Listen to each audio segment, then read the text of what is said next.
హల్లెలూయా. దేవునికి మహిమ కలుగును గాక. ప్రభు నామములో మీ అందరికీ వందనాలు చెల్లిస్తున్నాను. దేవుని స్తోత్రం కలుగును గాక. మరి నిజంగా మన గత సంవత్సరాల్లో మనం తలంచుకుంటే మన కష్టాలు, మన శ్రమలు, మన రోగాలు, మన ఇబ్బందులు, మన బాధలు, మన అవమానాలు తలంచుకుంటే నిజంగానే ఏపాటి వారు మనం అందరూ ఏడుస్తారండి. ఏడవండి దేవుని దగ్గర. నేను ఏడుస్తాను. ఎవరైనా సంతోషించమంటారు కానీ ఏడవమనే వాళ్ళు చెప్తారండి. అనుకోవచ్చు మీరు, రేపు క్రిస్మస్ కదా అని అనుకోవచ్చు. ఏంటండి, భర్త లేని వాళ్ళు, తల్లిదండ్రులు లేని వాళ్ళు, ఏంటండి బిడ్డలకు తల్లిదండ్రులు లేని వాళ్ళు, ఏంటండి తిండి లేక, బట్టలు లేక, ఆకలితో అలమటించిపోయిన దినాలు, ఏంటండి ఇవన్నీ అవమానాలు, రోడ్డు మీద దెబ్బలు, ఇవన్నీ ఒక్కసారి గుర్తొచ్చేయండి నాకు. అందుకు ఏడుపు వస్తుంది.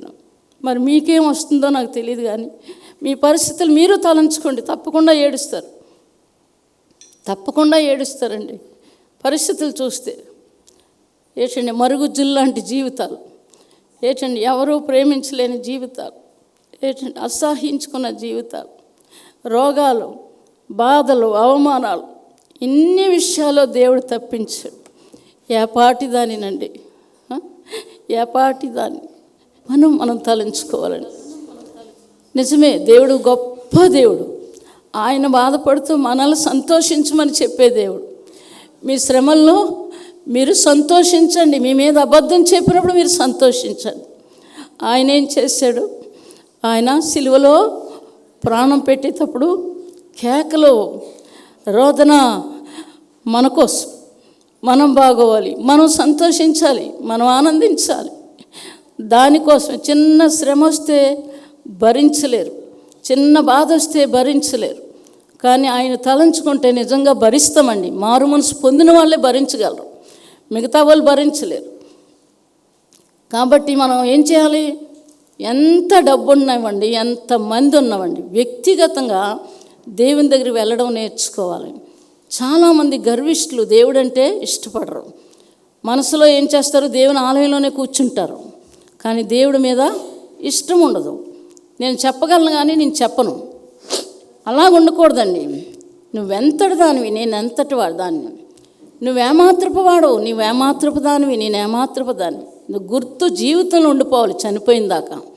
ఎప్పుడైతే ఉంటాయో మనం బ్రతుకుతాం, ఇటువంటి విషయాల్లో బ్రతుకుతాం. చాలామంది ఏడుస్తున్నారండి, ఎప్పటికీ ఏడుస్తున్నారు.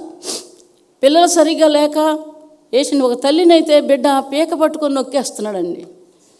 చూడండి ఎలా ఉందో, పీక పట్టుకొని నొక్కిస్తున్నాడు. ఆ తల్లి ఏడుస్తుంది, చెయ్యి నులిపేస్తాడమ్మా అని. ఈరోజు హాస్పిటల్లో ఉన్నాడు.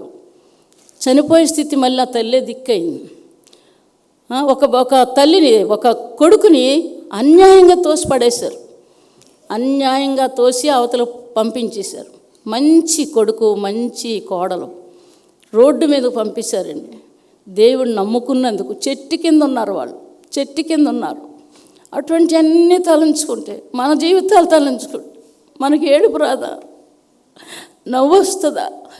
ఏడుపు రాకపోతే పాట పాడుతుంటే కన్నీళ్ళు కన్నీళ్ళు.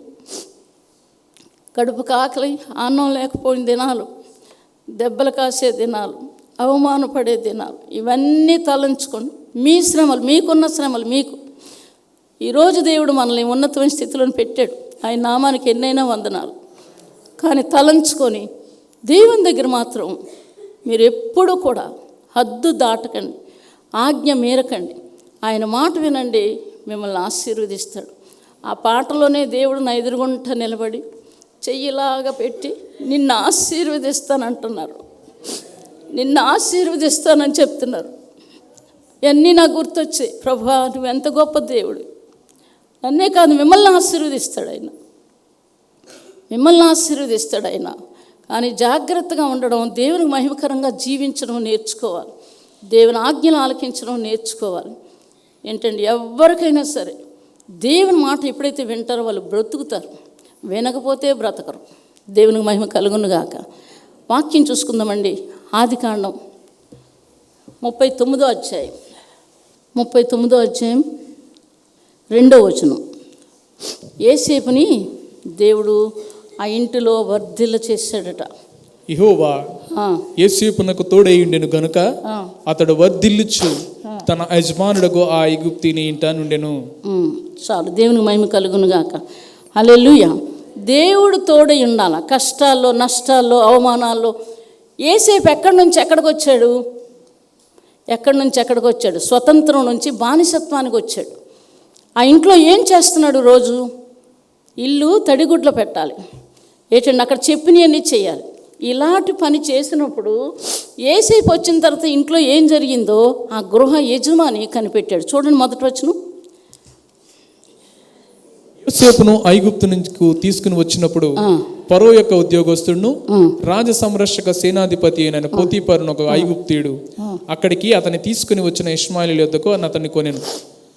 చదువు. నేను యెహోవా యోసేపునకు తోడైండెను గనుక అతడు వర్ధిల్లుచు తన యజమానుడకు ఆ ఐగుప్తీని ఇంట నుండెను. యెహోవా అతనికి తోడైండెననియు అతడు చేసినదంతయు అతని చేతిలో యెహోవా సఫలము చేసిననియు అతని యజమానుడు చూచినప్పుడు యోసేపు మీద అతనికి కటాక్షము కలుగును గనుక. చాలు, దేవునికి మహిమ కలుగును గాక. ఇక్కడ మనం చూస్తున్నాము, పని చేయడానికి తీసుకొచ్చారు. అయితే యోసేపు వచ్చిన తర్వాత ఏం జరిగిందో ఆ యొక్క గృహ యజమానికి తెలిసింది కాబట్టి అతని మీద కటాక్షం కలిగేటట్లుగా ఎవరు చేశారు? దేవుడే చేశాడు. ఎవరు చేయలేదు. ఎవరున్నారు అక్కడ? అన్నదమ్ములు ఉన్నారా? కొన్ని తండ్రి ఉన్నాడా? కన్న తల్లి ఉందా? ఎవ్వరూ లేరు. నువ్వు తినలేదు నాయన, ఆకలేస్తుందా నీకు? ఈరోజు అన్నం తినలేదా నువ్వు? నీకు ఆకలేస్తుందా? అడిగిన వాళ్ళు కూడా లేరు. కానీ తను నమ్ముకున్న దేవుడు గొప్పోడని యోసేపు చిక్కు చెదరకుండా నిలవబడ్డాడు కాబట్టి ఐగుప్తు దేశకి రాజు అయ్యాడు. దేవునికి మహిమ కలుగునుగాక. అలాగా వర్ధిల్లుచున్నాడు, యోసేపుని వర్ధిల్ల చేస్తున్నాడు దేవుడు. అలాంటి జీవితం కావాలంటే దేవుని మాట వినడం నేర్చుకోవాలి. దేవుని మాట ఎప్పుడైతే వింటారో మీరు బ్రతుకుతారు. బ్రతికాడు యోసేపు.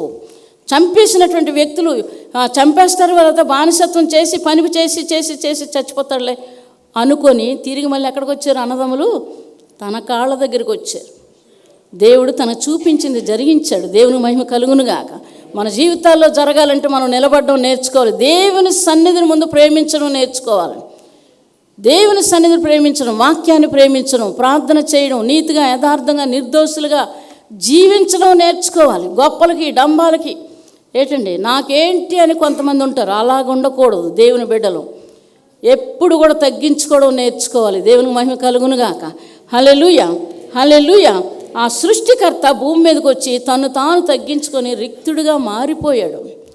తను తాను తగ్గించుకొని రిక్తుడిగా మారిపోయాడు. అది తెలియాలి మనకి. అలాగ నేను ఉండాలని. ఏంటండి ఎటువంటి పరిస్థితులు వచ్చినా, ఎటువంటి అబద్ధాలు, మోసాలు, అన్యాయాలు నీ మీదకి వచ్చినా వినకూడదు, చూడకూడదు. నువ్వు ఆయన వైపు చూడాలి. అప్పుడు ఏం చేస్తాడు దేవుడు? సరైన మార్గంలో నిన్ను నడిపిస్తాడు. ఏదో ఒక రోజున దేవుడు ఆశీర్వదిస్తాడు. అంతవరకు నిలబడాలి. ఈ మధ్యలో అబద్ధాలు ఆడడం, ఏంటంటే చిన్న చిన్న మోసాలు చేయడం, గర్వం చూపించడం, దేవుని పని చేయకపోవడం, దేవుని మాట వినకపోవడం, దేవుని మందిరానికి వెళ్ళకపోవడం, ఇవన్నీ కూడా సాతానుడు చేస్తున్నాయి. కాబట్టి భయపడి దేవుని సన్నిధికి వెళ్ళడం నేర్చుకోవాలి. ముందుండడం నేర్చుకోవాలి. అదొక ఆశీర్వాదం. దేవునికి మహిమ కలుగునుగాక. చెప్తున్నాం, అనేకసార్లు చెప్తున్నాం, వినరు. మరి వాళ్ళ ఇష్టం. మరి దేవునికి మహిమ కలుగునుగాక. ఇక్కడ వర్ధిల్లుతున్నట్లుగా ఏసేపు చూస్తున్నాం, వర్ధిల్లాడు కూడా. ఇంకో మాట చూసుకుందాం. 1 సమూయేలు గ్రంథం 2వ అధ్యాయం 26వ వచనం.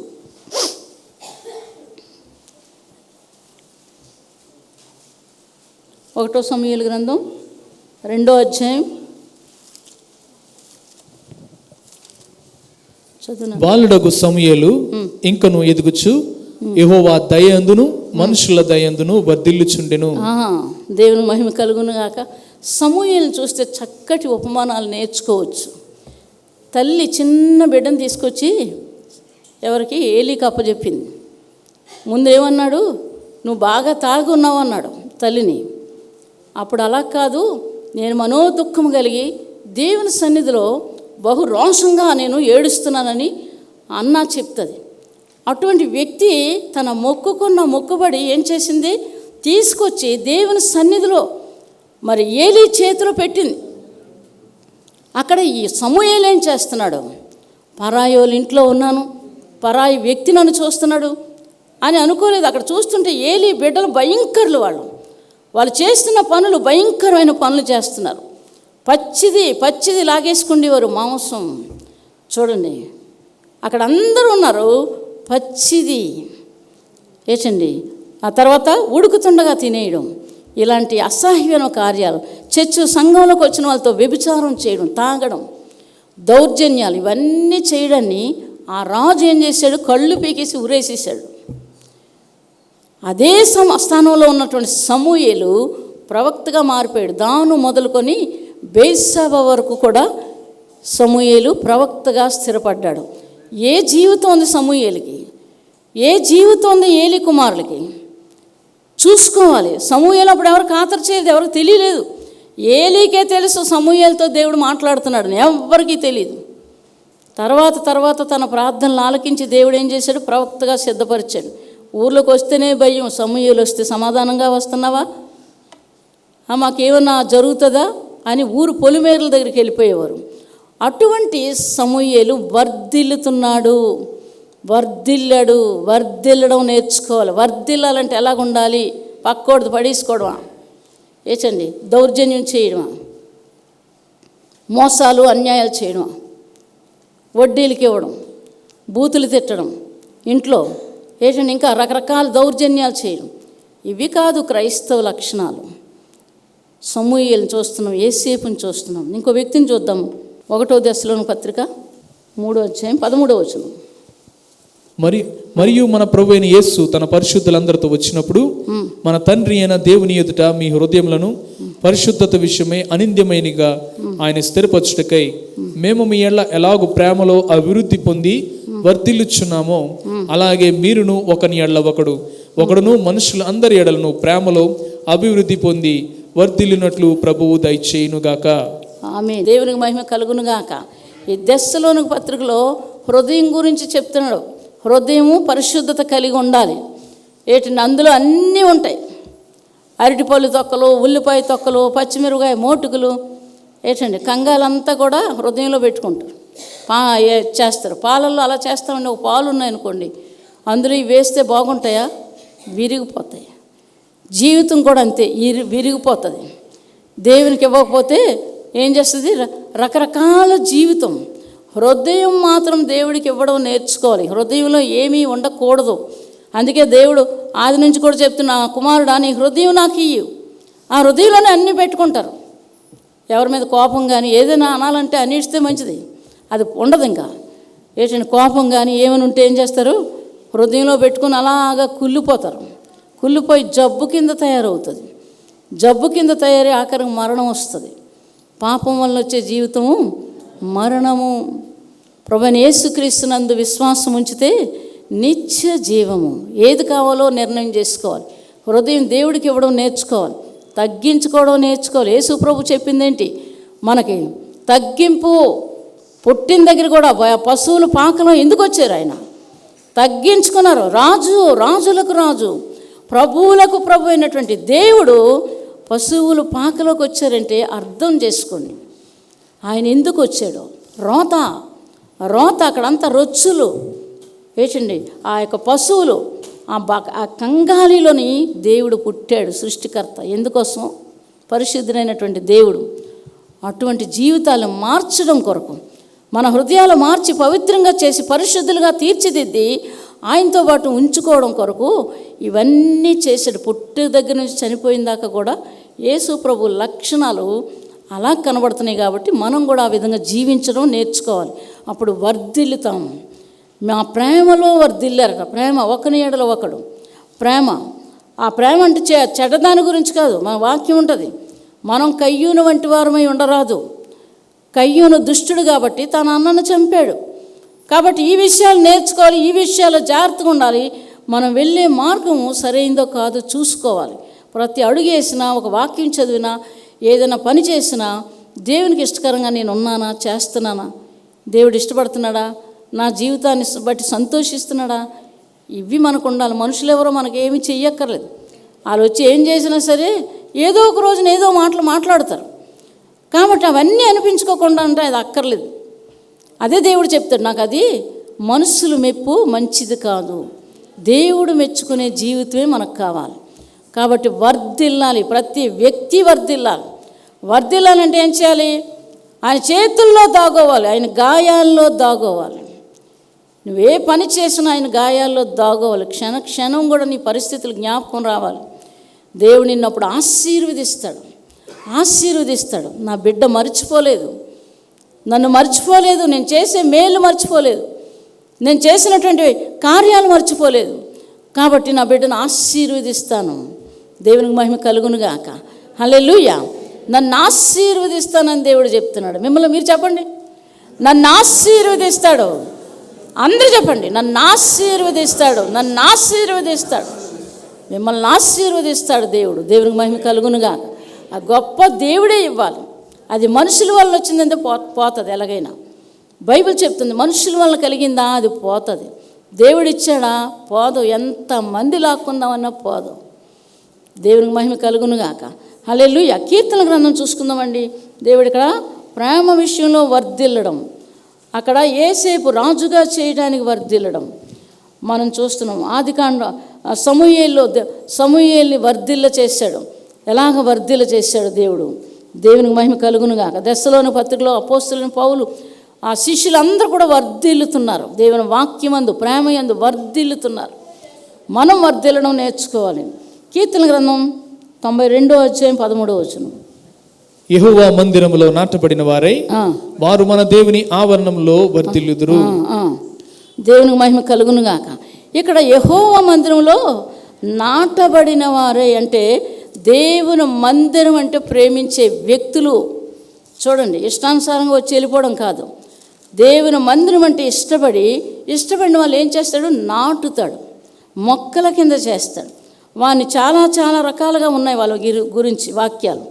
ఇక్కడ మనం చూస్తున్న 13వ వచనం, యెహోవా మందిరంలో నాటబడిన వారై వారు మన దేవుని ఆవరణంలో వర్ధిల్లుదురు. ఎక్కడ వర్ధిల్లుతారు? దావీదు అందుకే అంటాడు ఏంటండి, మహారాజు అయిపోయిన తర్వాత కూడా చెప్తాడు, నీ మందిరంలో ఉండడానికి ఏంటండి నాకు ఒక వరం ఇవ్వమని అడుగుతాడు. దావీదు తెలివైనోడు. ఏ స్థలంలో ఏం జరిగితే ఎలాగుంటుందో తనకు అన్ని జ్ఞానం దేవుడు ఇచ్చాడు కాబట్టి మంచిదంతా కోరుకుంటున్నాడు. రాజుకి ఏం కావాలి? సుఖభోగాలు కావాలి. అవి కోరుకోలేదు. నీ మందిరంలో ఉండడానికి ఒక వరవాన్ని నాకు ఇవ్వండి. ఎంతమంది మందిరం కోరుకుంటున్నారు? చాలామంది కోరుకొని ఏం చేస్తున్నారు? ఆరాధన అయిపోయాక వస్తారు. చాలామంది కోరుకుంటున్నారు. ఆ మాట అనడానికి కూడా అర్హత లేదు వాళ్ళకి. ఆరాధన అయిపోయాక వస్తారు. దేవుడు ఎలా దొరుకుతాడండి? దేవుడు మాటలు ఎలా దొరుకుతాయి? దేవుడు ఆరాధన ఎలా దొరుకుతుంది? ఎలాగ దొరుకుతుంది? ఏంటండి, టైం అయిపోతుంది. మా పాప అయితే ఇంట్లో టైం అయిపోతుంది మనం అందరూ చెప్తాం, మనం ఇలా చేస్తే అవ్వదు. తిండి కూడా మానేసి వచ్చేసి దినాలు కూడా ఉన్నాయి. ఏంటండి, టైంకి దేవుని సన్నిధిలో ఉండడం నేర్చుకోవాలి. దేవునికి మహిమ కలుగును గాక. ఇక్కడ వాళ్ళు చెప్తున్నారు, నీతిమంతులు ఖర్జూర వృక్షం వలె మొబ్బువేయుదురు, లెబనోను మీద దేవదారు వృక్షం వలె వారు ఎదుగుదురు. యెహోవా మందిరంలో నాటబడిన వారు మన దేవుని ఆవరణలో వర్ధిల్లుదురు. నాకు ఆశ్రయదుర్గమైన యెహోవా యథార్థవంతుడనియు ఆయన యందు ఏ చెడుతనము లేదని ప్రసిద్ధి చేయుటకై వారు ముసలితనమందు ఇంకా చిగురు పెట్టుచుందురు, సారము కలిగి పచ్చగా నుందురు. ఎవరండి పచ్చగా ఉన్నారు? అబ్రహాము పచ్చగా ఉన్నాడు. ఏంటండి, సుమయోను. రేపు మనం వాక్యం వింటాం. యేసు ప్రభు రాకముందే ఆయన కొరకు కనిపెడుతున్నాడు. కొన్ని సంవత్సరాలు ప్రార్థనలో ఉంటారు. తర్వాత ఆ ప్రార్థన ఎగిరిపోతుంది అంతా. ఇది చూస్తే ఇది ఎంత చూసినా ఏంటండి, ఎంతమంది నిన్ను పొగిడినా, ఎంతమంది నీకు భోజనం పెట్టినా, ఎంతమంది అలాగమ్మ ఇలాగమ్మన్నా ఆ యుద్ధ మనకి ఏంటండి, దేవుని మందిరం కావాలి. దేవునికి మహిమ కలుగునుగాక. దేవుడు కావాలి. దేవుడిని దేవుడిగా మహింపరచడం నేర్చుకోవాలి. మన జీవితాల్లో ఆశీర్వాదాలు, గొప్ప అభిషేకం, ఆశీర్వాదాలు, అద్భుతాలు మీరు చూస్తారు, ఆశ్చర్యకార్యాలు చూస్తారు. మీరు అలాగే కొంతమంది లేకే చూడలేకపోతున్నారు. దేవుని సన్నిధికి మొదటి స్థానం ఇవ్వరు. ఇంట్లో పనులు ఎన్ని చేసుకోవట్లేదండి, ఏంటండి, ఈనాడు నడిచి ఈ అబ్బాయి చెప్తాడు, మరి వీళ్ళింట్లో కూడా మరి ఆరాధన చిన్నది మొదలుపెట్టారు. 6 గంటల ప్రయాణం చేసి వస్తున్నారట ఒక పాస్టర్ గారు. 6 గంటల ప్రయాణం చేసి చూసారండి. ఆటో బస్సో ఉంటే దొరుకుతుంది, లేకపోతే అది నడుస్తూనే ఉంటారు. ఆటో ఉంటే ఒక్కొక్కడు వస్తారు, ఒక్కొక్కరు రారు.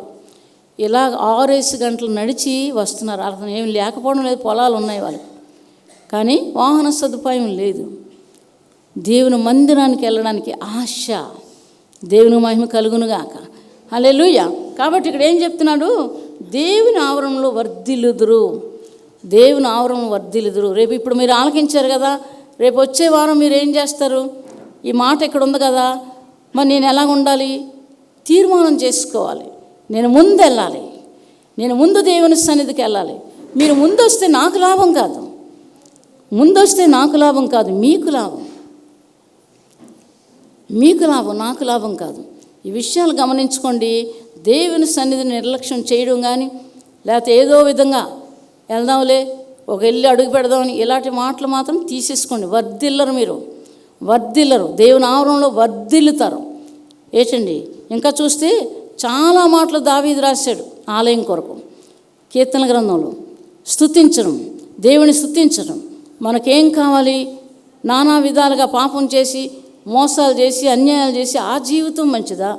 యథార్థంగా దేవుని సన్నిధిలో ఆరాధించి, దేవుని సన్నిధిలో వాక్యం విని, సమయానికి వెళ్ళి ఏంటండి ఆయన మాట మనం నేర్చుకుంటే ఆయన వర్ధిల్ల చేస్తాడు. ఆయన కానీ అలా చేస్తే ఎవ్వరూ కూడా దాన్ని తీసుకోలేరు. ఎంతమంది మోసగాళ్ళు.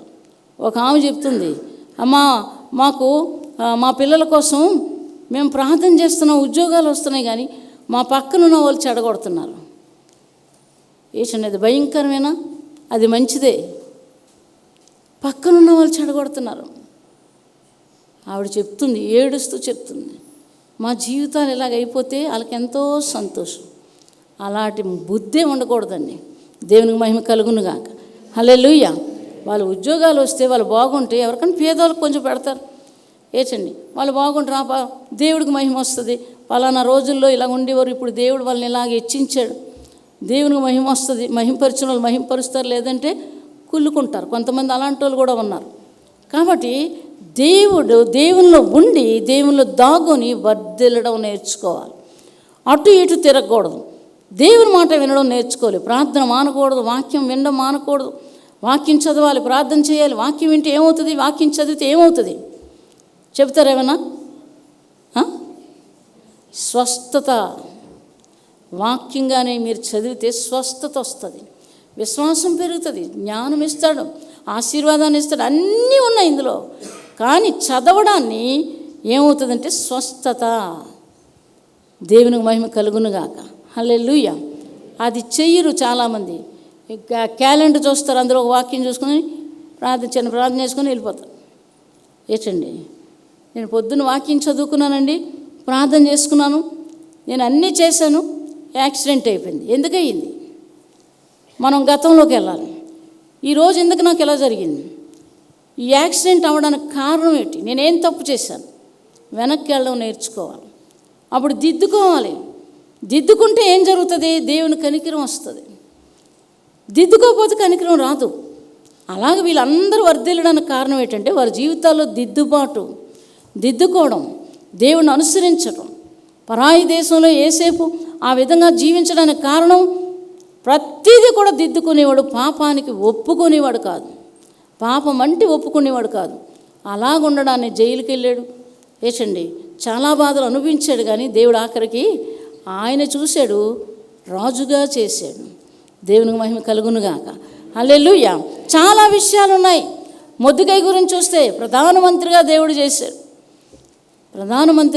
పోయిన వారం ఈ విషయాలు చెప్పేసుకున్నాం. ఏచండి, ప్రధానమంత్రిగా చేశాడు మొర్దెకైని. దానియేలుని మూడో వ్యక్తిగా చేయడానికి లెక్కల్లో కూడా తప్పు రాలేదట. దానియేలు గురించి రాయబడ్డది. లెక్కల్లో కూడా తప్పు లేకుండా దానియేలు రాసేవాడట. రాజు చెప్తున్నాడు, ఎవరు కాదు. అలాంటి జీవితం జీవించారు కాబట్టి రాజుకి ఇష్టమైంది దగ్గర ఉంచుకోవడానికి, రాజు స్థానంలో ఉండడానికి, దగ్గర ఉండడానికి దానియేలు మీద ప్రేమ పుట్టింది. దానియేలు చూస్తున్నాం మనం. అక్కడ ముందుకెళ్తే ఇంకో రాజు ఏం చేస్తాడు? దానియేలుని జైల్లో పెట్టడమే ఇష్టం లేదు. కుట్రతో వాళ్ళు చేశారన్న సంగతి ఈయన తెలీదు. రాత్రంతా కూడా నిద్రపోకుండా రాత్రంతా కూడా దానియేలు సంగతి ఏమవుతుందో, దానియేలు దేవుడు ఏం చేస్తాడని ఎదురు చూశాడు. అలాగే తెల్లవారులేసి వెళ్ళేసరికి సింహభవనంలో బ్రతికే ఉన్నాడు. దేవునికి మహిమ కలుగునుగాక. ఇన్ని భయంకరమైన కష్టాల్లో బ్రతుకుతామండి. సింహాలే దగ్గరికి వచ్చి తినేసే మరణమే మన దగ్గర ఉంటే ఏంటండి, ఎవరు కాపాడుతారు? వాళ్ళు చచ్చాడు అనుకున్నారు. వాళ్ళు ఇంచుమించు 70 మంది దానియేలు మీద కక్ష కట్టి చచ్చాడు అనుకున్నారు. కానీ దానియేలు బయటకు వచ్చిన తర్వాత ఎవరు చచ్చారు? అదే గుంట తవ్వినవాడు గుంటలో పడతాడన్న వాక్యము దానియేలు జీవితంలో, మొర్దెకై జీవితంలో, ఎస్తేరు జీవితంలో జరిగింది. వారి జీవితాల్లో హామాను చనిపోయాడు. ఇక్కడ దానియేలుకి అలా చేసాడని వాళ్ళు ఏం చేశారు? రాజు ఏం చేశారు? వీళ్ళందరినీ పడేశారు. ఏచండి, అటువంటి జీవితాలు తప్పకుండా వస్తాయి. ఎందుకు? క్రైస్తవుడు అన్నటువంటి వ్యక్తి, బైబిల్ చదువుతున్నటువంటి వ్యక్తి, దేవుని కలిగినటువంటి వ్యక్తులు, ప్రార్థన చేస్తున్నటువంటి వ్యక్తులు ఏచండి వాక్యానుసారంగా జీవించడం నేర్చుకోవాలి. యథార్థతను వదలకూడదు. ప్రాణం పోయినా సరే అబద్ధాలు మాటలు చెప్పకూడదు. ఏచండి, అలా చెప్పలేదు కాబట్టి వాళ్ళు రాజులు అయ్యారు. దేవునికి మహిమ కలుగునుగాక.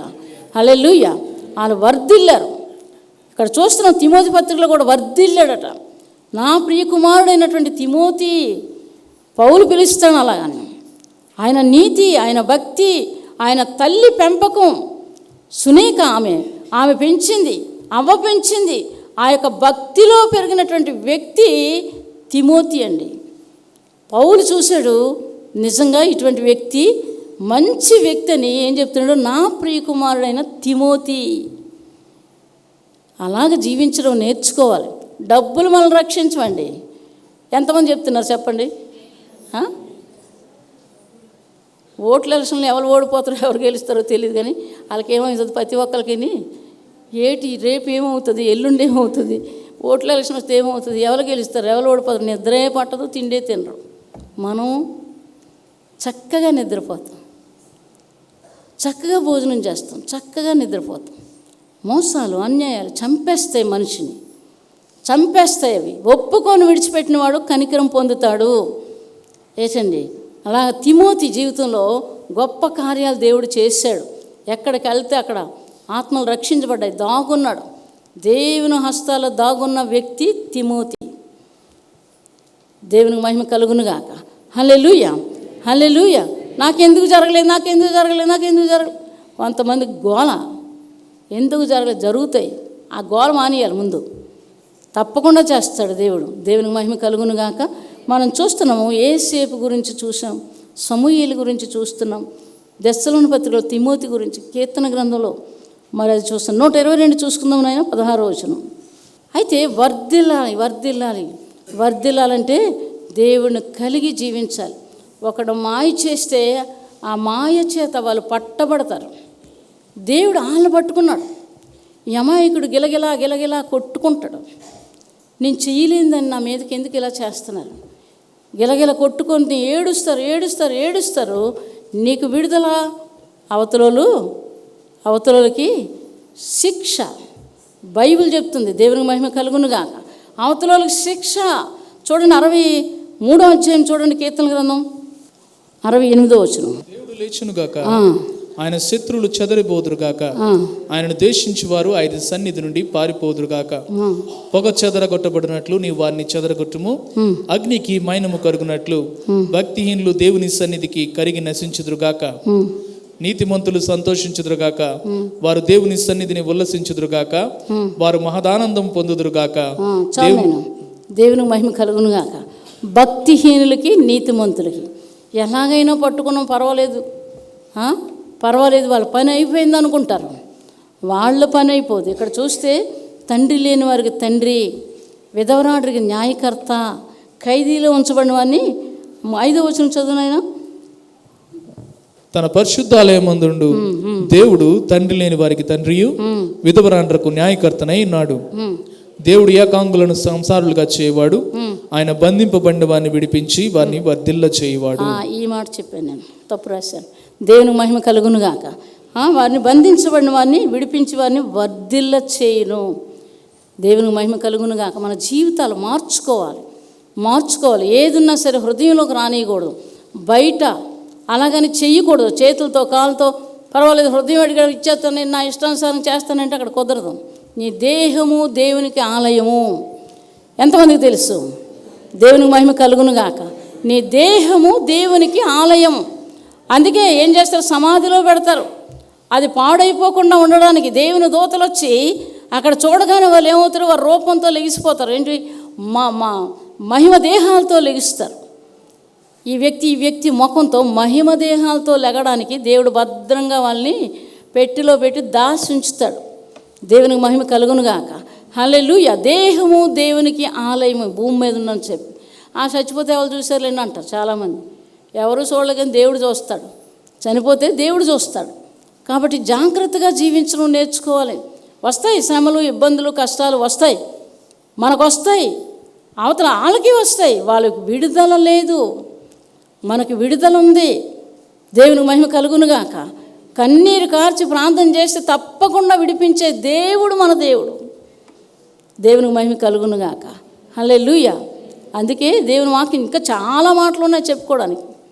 దేవుడు లేచునుగాక. దేవుడు తప్పకుండా లెగిస్తాడు. మనం ఓర్చుకోవాలి. వాళ్ళ గురించి మనం మాట్లాడకూడదు, ఏ విషయాలు మాట్లాడకూడదు. దేవుడే చూసుకుంటాడు. జాగ్రత్తగా జీవించడం నేర్చుకోవాలా. దేవుడు వర్ధిల్ల చేస్తాడు. యేసేపును వర్ధిల్లినట్లుగా, సమూయేలుని వర్ధిల్ల చేసినట్లుగా, దావీదును వర్ధిల్ల చేసినట్లుగా, తిమోతిని వర్ధిల్ల చేసినట్లుగా ఏంటంటే మన జీవితాలు ఇంకా చూస్తున్న మొర్దెకై, ఎస్తేరు, రూతు వంశంలోకి ఎవరు వచ్చారు, ఒక అన్యురాలు ఎంత జాగ్రత్తగా జీవించింది, చాలా జాగ్రత్తగా జీవించింది అన్యురాలు.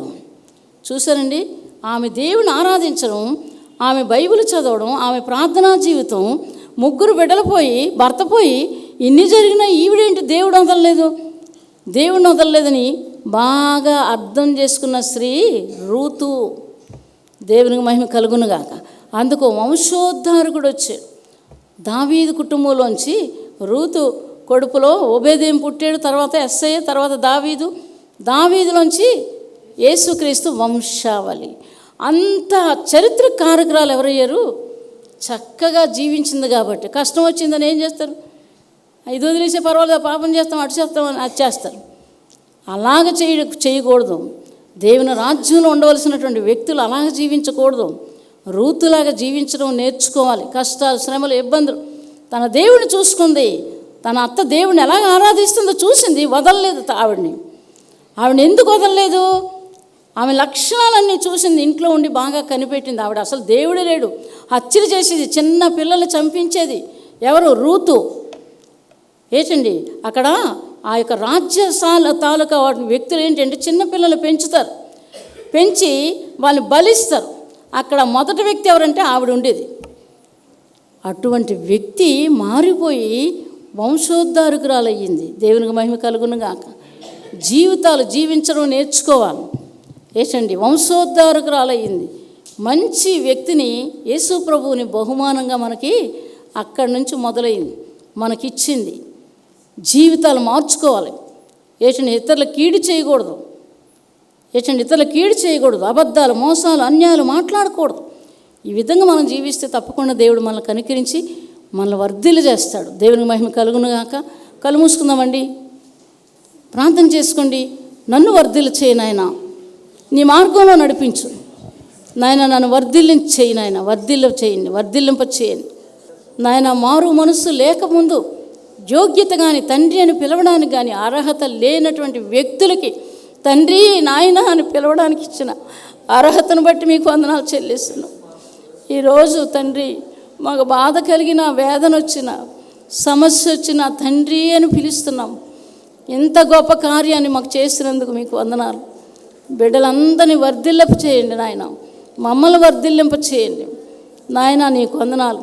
చెడు మనస్సు గల వారితో మాట్లాడి దర్శించండి, మారు మనసు దయచేయండి, కఠినమైన హృదయాలు బద్దలగొట్టు తండ్రి. నీకు వందనాలు. జీవాధిపతి నీకు వందనాలు. స్వస్థపరచండి, వారి దేశాన్ని స్వస్థపరచండి, సహాయం చేయండి తండ్రి. నీకు వందనాలు చెల్లిస్తున్నాం నాయన. వాక్యం విన్నవారు వారి హృదయంలో ఉంచుకొని నాయన చెడ్డ పనులు చేయడానికి ఇష్టపడకుండా మంచి పని చేయడానికి పరిగెత్తేలాగా సహాయం చేయండి.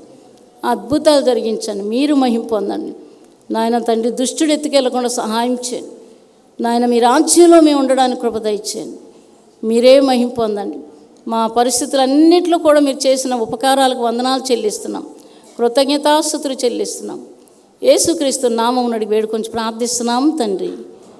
ఆమేన్. హల్లెలూయా, హల్లెలూయా.